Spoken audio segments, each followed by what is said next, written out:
Listen, I understand there's such a thing as parent-child hostility, but if every single one of my children ends up a suspect in my murder investigation, I think something has gotten seriously out of hand.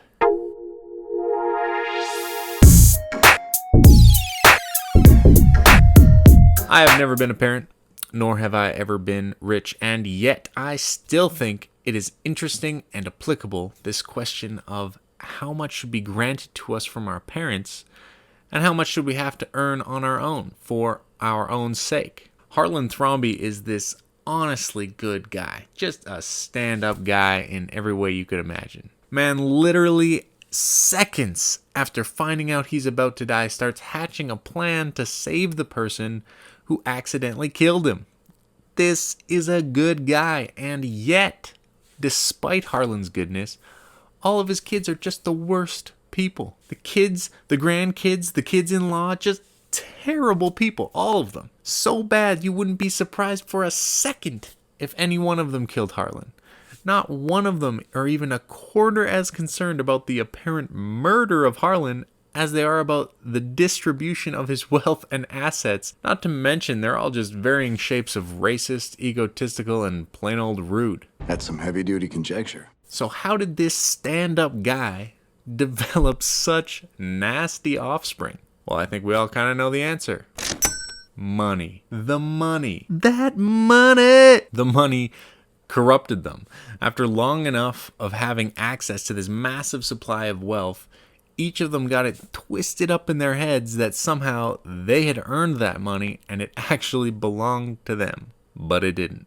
No. When we are given that which we did not earn consistently over a long enough period of time, we become entitled.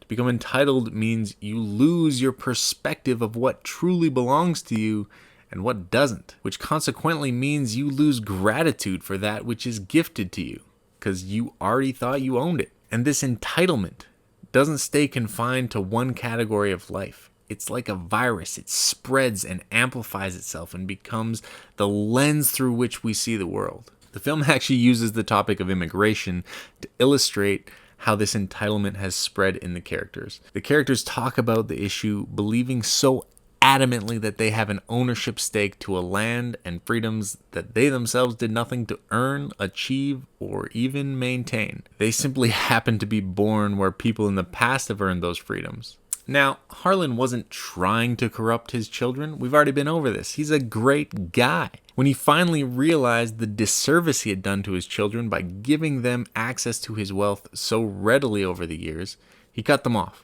He decided it was better for them to earn their wealth and legacy for themselves, like he had. Harlan started out with a Rusty Smith Corona and built himself into one of the best-selling mystery writers of all time.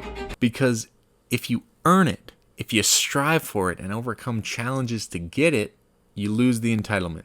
You see for yourself what it takes to earn it. And you may think, well, Harlan should have known. He should have known and cut his kids off when they were young, should have made them earn everything themselves from the beginning. And you may be right. There's probably a boundary there he shouldn't have crossed. But I think it's a harder line to see than you might think. Parents want to do good things for their kids.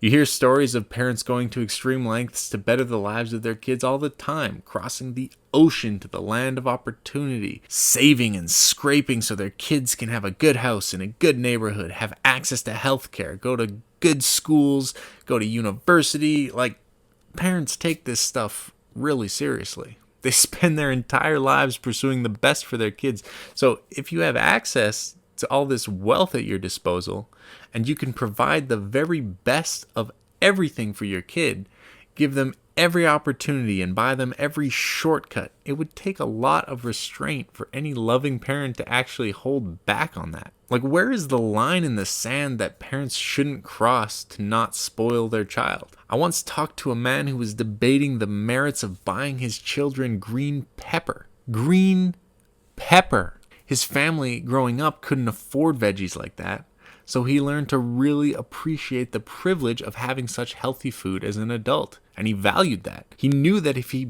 bought green peppers for his kids all the time growing up, they wouldn't appreciate them as much as he did. But he still obviously wanted them to be healthy, so even though we see this entitlement amplified so much in the rich, and in particular in the children of the rich because they didn't even earn the wealth themselves, if you're watching this, you are probably the children of wealth yourself. Wealth, at least compared to a lot of the world. Wealth compared to your own ancestors.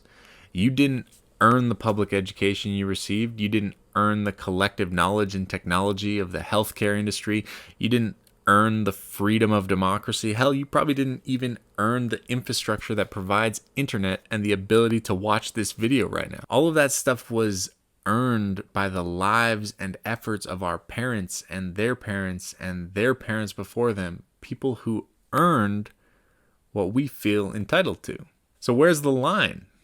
I'm not sure anyone really knows, but clearly, at the end of his life, Harlan Thrombey had decided that giving large amounts of money to his children was no longer doing them any favors. So he decided to give the wealth to someone who didn't already feel like it belonged to them, someone who would truly appreciate it. And as I watched the story unfold, it felt to me like that was probably the right thing to do.